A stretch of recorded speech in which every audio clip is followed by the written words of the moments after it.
Hey everybody, how we doing today? July the 5th, and it is feeling it here in Virginia.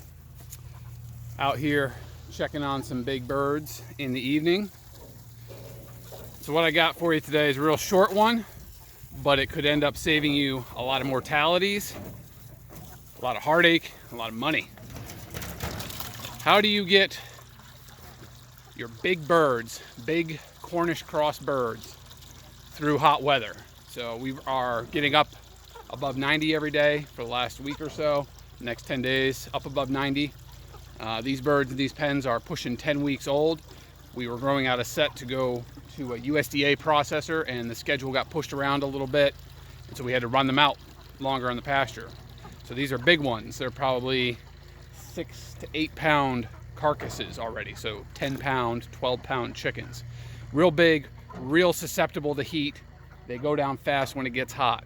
So there's 3 things we do to minimize your heat casualties when you are growing Cornish cross out on the pasture.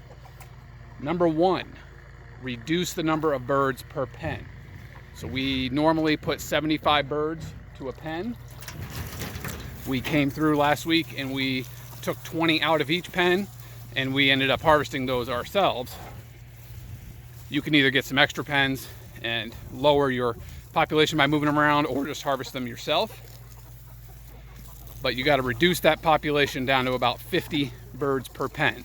This is the Salatin style tractors or shelters, 10 by 12, 120 square feet, 50 birds.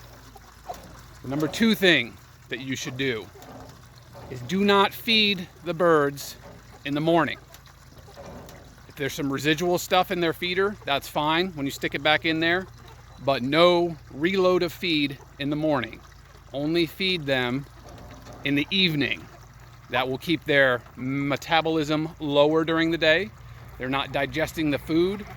That gizzard is not grinding and flexing and building a lot of heat in their body, and it will help them stay cooler. I'm assuming that you are attentive to their water already, and that does not need to be mentioned. So number 1, less birds per pen, 50.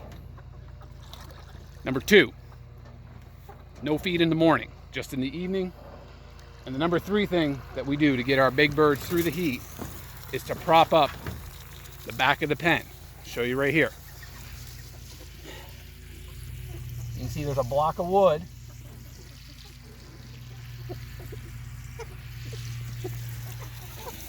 Kind of hard to do that.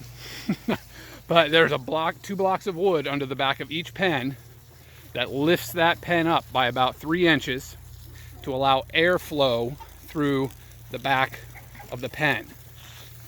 So it's one of the most common complaints that we hear about the Salatin style shelter is they do not do as well in heat as other pens do.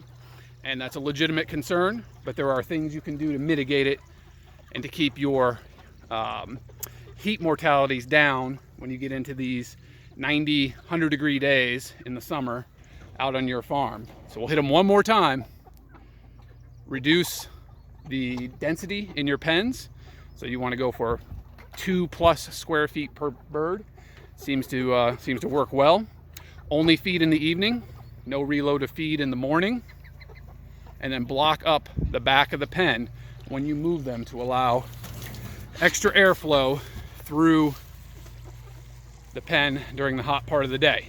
We also do a noon check, top off their water. We'll spray a little water along the back of the pen to get the birds up and moving. All those things put together